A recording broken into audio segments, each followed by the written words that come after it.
God damn it. What the fuck?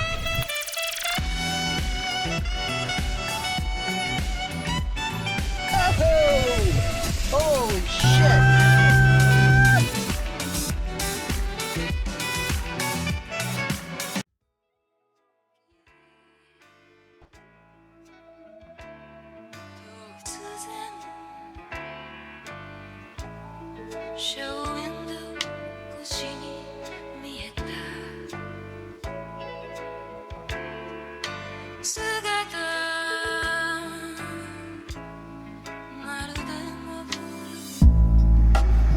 All right, so we do the first official start right now. My heart's fucking racing. Go ahead.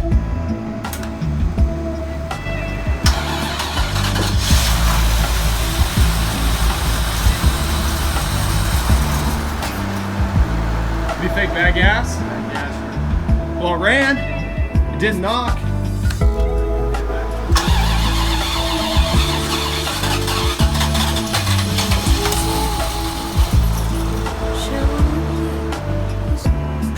Could be a vacuum leak, because remember there was a couple of vacuum hoses that popped off.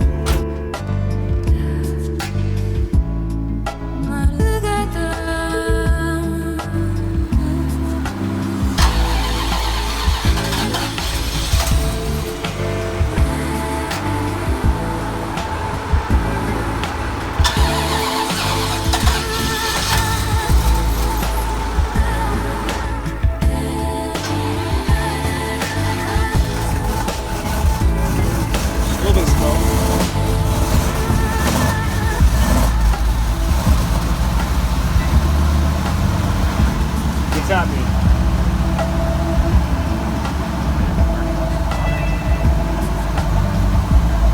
A little bit of smoke. It hasn't rained in a long time. You don't think so? Just let it. Yeah. Hell yeah! Oh my God!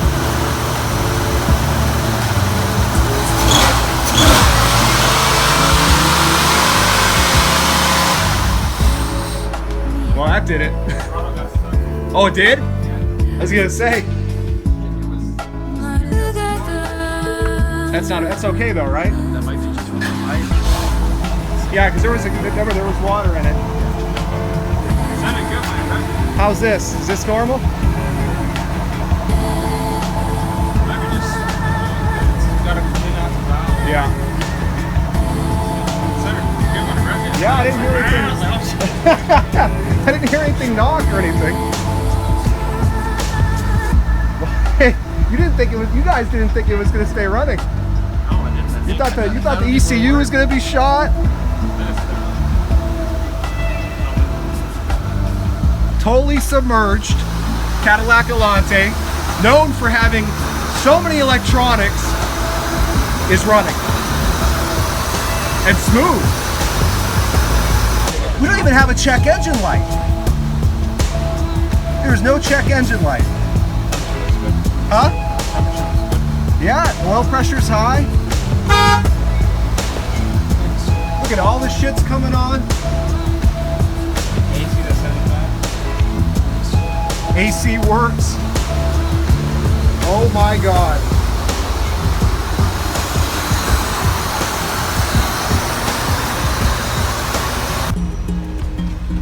First drive.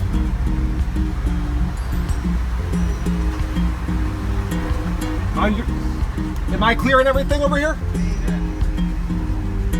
First drive in her own power.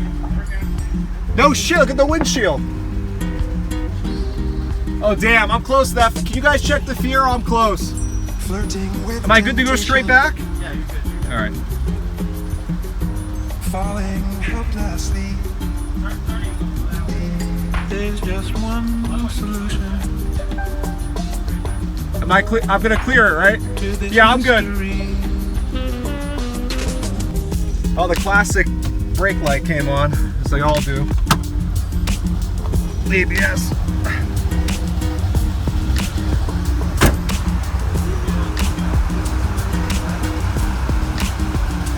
Look at how good it looks for 325 bucks. All right, first official drive.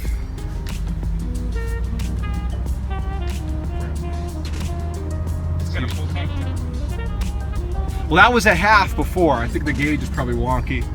Again, that's typical stuff with these. Dude, it's shifting smooth as silk. We're already in third. Even the brakes aren't doing anything weird. Like, they're not like, you know what I mean?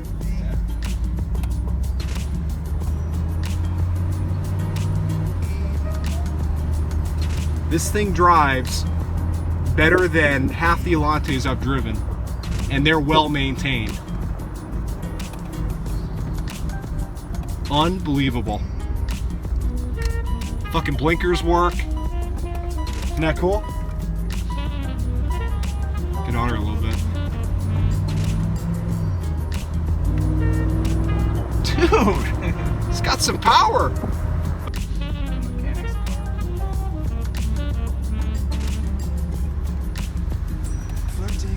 I'm mad at it, and the throttle got stuck. we were roaring. I had to throw her in neutral and shut it down. Your turn. There's just one solution. Mr. Ariel Postal over here. Oh no. this is my mechanic shirt. Please. Dude, you gotta. It's straight as shit. I was standing back there. Everything feels fine. And again, I've driven enough of these that I would know if something felt off. It's like if we pulled it off the lot. Even the transmission shifting smooth. Doesn't even hesitate. Goes right into gear. It sounds healthy. Oh yeah. I wish I could step on it for you because we launched it. It was like it threw us back. It's got torque. This thing. Right. But then all of a sudden I'm like, okay, it's time to slow down, and it wasn't doing it. It was right over here. We gotta see what's making it stick. Yeah, I was telling Gabriel I sprayed some throttle body cleaner in there before I put it back on because I took the throttle body apart, you know, get the intake off, and but I didn't scrub it with a toothbrush. There was still a little bit of shit in there, not much, but it could be that or it could be electric. You know what I mean? I know I think it's a part electronic throttle. It has cable, but there's some type of positioning sensor or some shit. So yeah. I mean, if that's the worst that this car needs, I ain't complaining, man, because they all need something. The AC is freezing cold. I have it on 75, and I'm chilly in here. The only thing I gotta figure out, and again, these radios typically burn out, so could be a fuse, or sometimes they just quit on their own. And if that's the case, I know my buddy who collects these has a bunch of extra radios, so we'll swap one in. But these two things work, which is very important.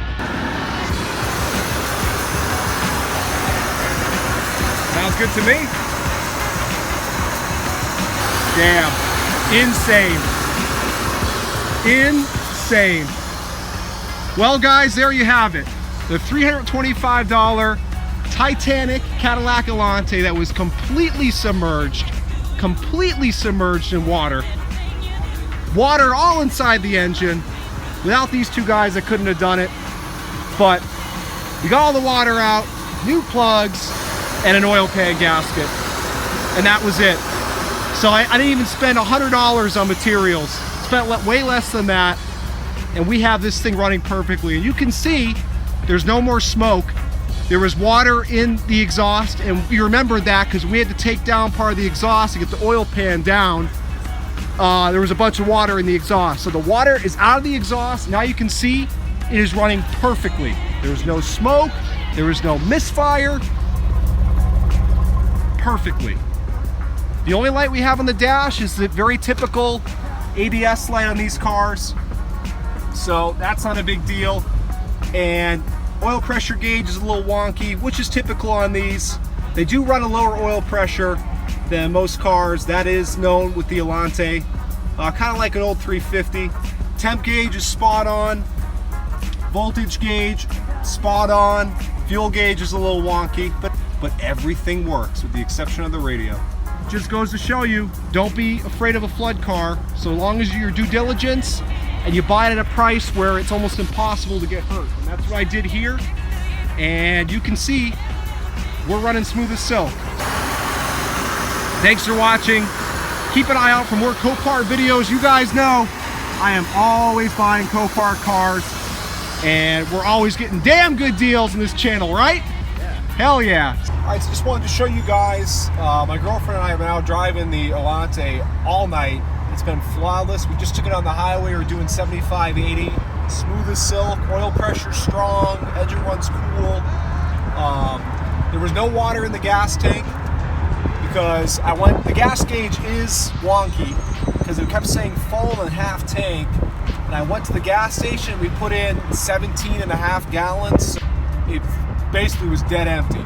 So that's good. It means there was no water in there, not much. Look at this poor Explorer, it broke down. Yeah, I know all about that. But Okay. I'll honk too. But the car's working great. It's working fantastic. All the lights, everything. It's been. How has the car been driving? Like an hour or so. No, I said how has the car been driving? Good. Really good, actually. Fantastic. We stopped, took some nice pictures by the ocean. The odometer does work. We've put I put 23 miles on it since the gas station, which was right here, and it's just been perfect. It drives straight, it drives smooth, the engine's quiet, it shifts like butter. Unbelievable considering this car was underwater and where it is now in a week.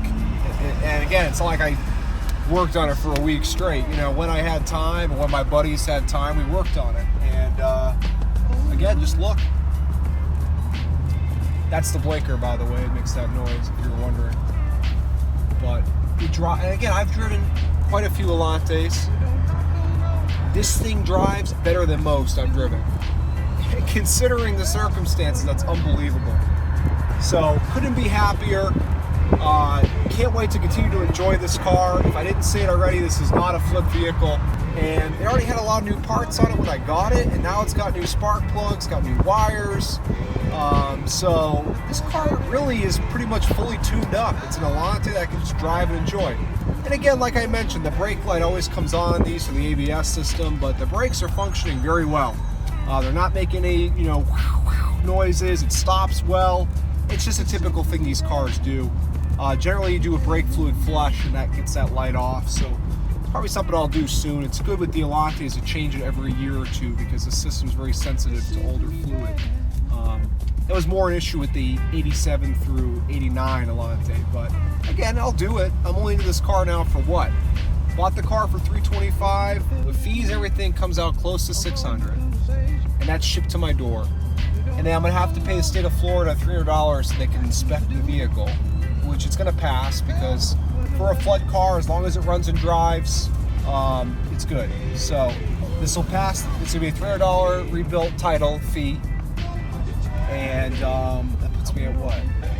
900, and it's just all the little miscellaneous things I bought. I'm into this for under $100 in parts, and it works fantastic. So it's less than $1,000 for an 80,000 mile, super clean, perfect running, perfect driving Allante. Oh, I bought the tire too. So let's call it around $1,000 even for this car. How do you beat that? You can't. Absolutely cannot. So anyway, we're back home. I just wanted to give you guys that update. I hope you enjoyed this video. And again, stay tuned for more Copart cars because you know me, there's plenty more to come. So thanks for watching. Keep an eye out for the next one. We're out on a beautiful South Florida day. It's probably 125 degrees outside, but there's no better way to enjoy such weather than a Cadillac Allante. I want to give you guys a quick update to this video. These clips are from the beginning of July. I got the car officially running what you watched earlier in this video on July 2nd. And I figured this is a good opportunity for me to talk about what I did to get this car to where it is now. First of all fluids in this car were changed. Coolant, oil, transmission fluid. What they didn't change was the brake fluid. So I gotta change the fluid. It'll get rid of that brake light. It almost always does. And no, I didn't drop the fuel tank, and the reason for that is that's a big misconception. Modern vehicles don't have vented tanks. There may be exceptions, but generally don't have vented tanks like cars of the 60s and 70s did. So I really didn't have any concern of water being in the fuel tank.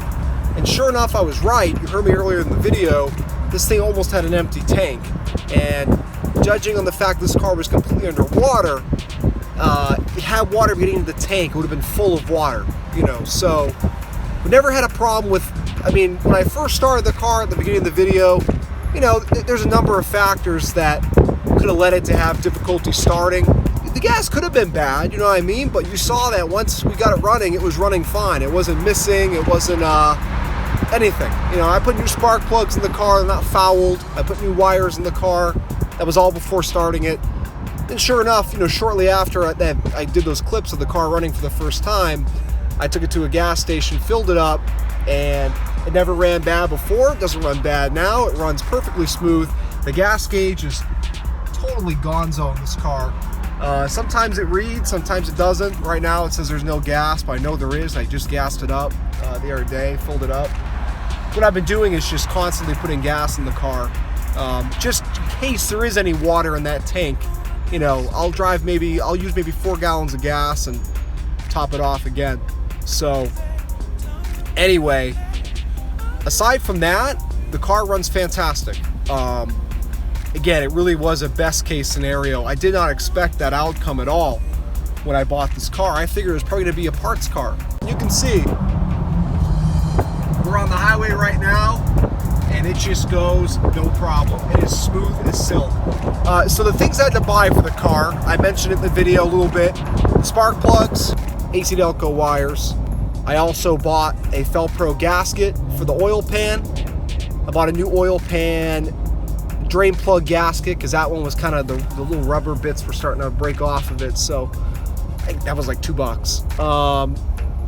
Some oil, because I changed the oil twice. The first oil change was just all, you know, oil I had sitting around in like half-used jugs. So I bought oil for the second round. I've actually changed it 3 times now. I changed the oil again about 70 miles, and that 90 mileage reading is since I put gas in it the other day, because I drove the shit out of it today and I drove the shit out of it then. Oh, and the transmission pan gasket and filter and all the fluid for that. Oh, I bought a tire for it too.